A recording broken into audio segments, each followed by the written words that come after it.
उनके पास कोई विकल्प नहीं है, उनको चुनाव तो महागठबंधन में ही लड़ना पड़ेगा।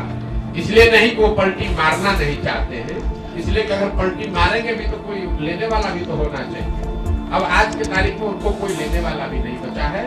नीतीश कुमार राजनेता के तौर पर और जदयू दल के तौर पर अब बहुत बड़ा बोझ हो गया है। जो उसको उठाने का कोशिश करेगा वो भी उस बोझ के तहत नीचे दब के मर जाएगा। नमस्कार, लाइव सिटीज में आपका स्वागत है। मैं हूं आपके साथ प्रीति झा। बिहार के मुख्यमंत्री नीतीश कुमार क्या एक बार फिर से पलटी मारेंगे? दरअसल इन दिनों बिहार की राजनीति में ये चर्चा जोरों शोरों से चल रही है और वहीं आपको मालूम है कि दिल्ली में राष्ट्रीय कार्यकारिणी की बैठक और राष्ट्रीय परिषद की बैठक चल रही है और यह भी कयास लगाए जा रहे हैं कि क्या जदयू में कुछ बड़ा हो सकता है। अब देखिए, इन तमाम चीजों को लेकर प्रशांत किशोर ने भी इस पर अपनी प्रतिक्रिया दे दी है कि क्या नीतीश कुमार पलटी मारेंगे। इसको लेकर प्रशांत किशोर साफ साफ कह रहे हैं कि नीतीश कुमार को खुद नहीं पता है कि अभी वो कहां है और आगे कहां जाएंगे, और उनके पास कोई और विकल्प भी नहीं है। उनके पास ये मजबूरी है कि 2024 से पहले उन्हें महागठबंधन के साथ ही चुनाव लड़ना पड़ेगा, इसलिए नहीं कि वो पलटी नहीं मार सकते हैं। क्या कुछ कहते हुए नजर आ रहे हैं प्रशांत किशोर, सुनिए। इस पर क्या प्रतिक्रिया आपने? देखिए, नीतीश कुमार के राजनीतिक जीवन का ये अंतिम दौर चल रहा है, राजनीतिक पारी का ये अंतिम दौर चल रहा है।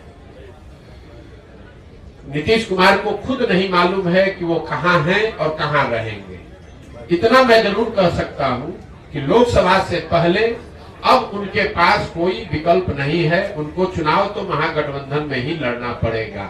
इसलिए नहीं कि वो पलटी मारना नहीं चाहते हैं, इसलिए कि अगर पलटी मारेंगे भी तो कोई लेने वाला भी तो होना चाहिए। अब आज के तारीख में उनको कोई लेने वाला भी नहीं बचा है।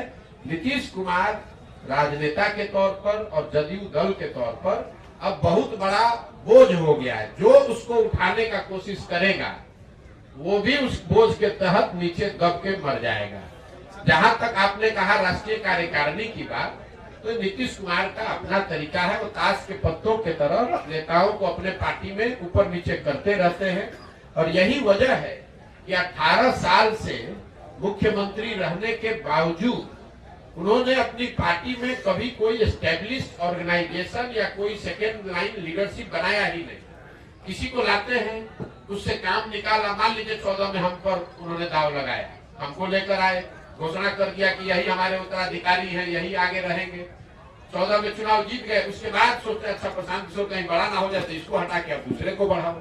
इस चीज का मलाल है सर आपको? बिल्कुल मलाल नहीं है, आप हमको नहीं जानते हैं। हम जीवन में वो लोग नहीं हैं जो किसी निर्णय पर मलाल करें। हमारे माता पिता और हमारे गुरुओं ने सिखाया है कि जीवन में जो आप काम करते हैं उसके अगर उसमें आपको कुछ गलती हो जाए तो उससे दो रास्ते आपके पास है। एक, आप अपने निर्णय और अनुभव के आधार पर सीख सकते हैं, सीख कर आगे जीवन में गलती न करें ये कर सकते हैं, या उसका मलाल कर सकते हैं। हम मलाल करने वाले लोग नहीं हैं। एक बार नीतीश कुमार ने अगर धोखा किया, उसके बाद नीतीश कुमार चाहे 20 बार हमारे पास आ गए, कितनी बार बात कर ली, कितने संदेश भेजवा दिए, हमने कह दिया कि अब फिर सियार सर्कुल के नीचे नहीं जाएंगे। हमको चाहे 1 बरस लगे कि 10 बरस लगे, अब नीतीश कुमार के साथ जाने का कोई सवाल नहीं है। नीतीश कुमार जब महागठबंधन बनाए, इस बार आपको पता चला जब बनाए तब, हमको आकर मार्च में 6 महीना पहले आकर सबसे पहले हम ही से सलाह किया कि भाई अब महागठबंधन बनाना चाहते हैं, आप इधर आ जाइए। आप तो भाजपा के खिलाफ हमारी मदद करना चाहते थे।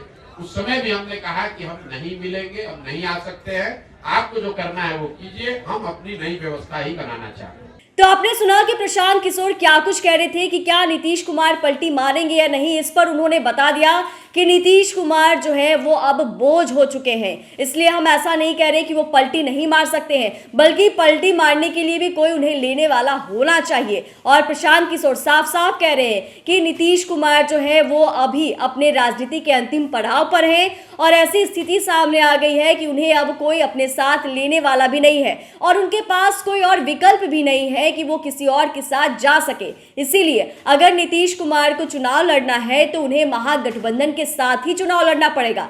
तो इन तमाम अटकलों को लेकर प्रशांत किशोर ने पूर्ण विराम तो लगा दिया है कि नीतीश कुमार पलटी नहीं मार सकते, क्योंकि उनके पास कोई और विकल्प नहीं है, कोई और चारा नहीं है। और वहीं अपनी चीजों को लेकर भी प्रशांत किशोर ने बहुत कुछ कहा है। वो भी आपने सुना है कि किस तरीके से वो बता रहे हैं कि साल 2014 में उन्होंने ये बता दिया था कि हम ही उत्तराधिकारी होंगे, लेकिन जब उन्हें लगा कि प्रशांत किशोर आगे बढ़ने लगेगा तो उन्होंने मुझे पीछे खींच लिया और बताते हुए नजर आ रहे हैं कि अभी जो आप लोग ये चर्चा कर रहे हैं कि जदयू में संगठनात्मक कोई उलटफेर हो सकता है, कोई बड़ा बदलाव हो सकता है, तो नीतीश कुमार की आदत है कि अपने नेताओं को वो ताश की पत्तों की तरह उलटफेर करते रहते हैं। चैनल को सब्सक्राइब करें, फेसबुक पेज को लाइक करें। वीडियो देखने के लिए आपका धन्यवाद।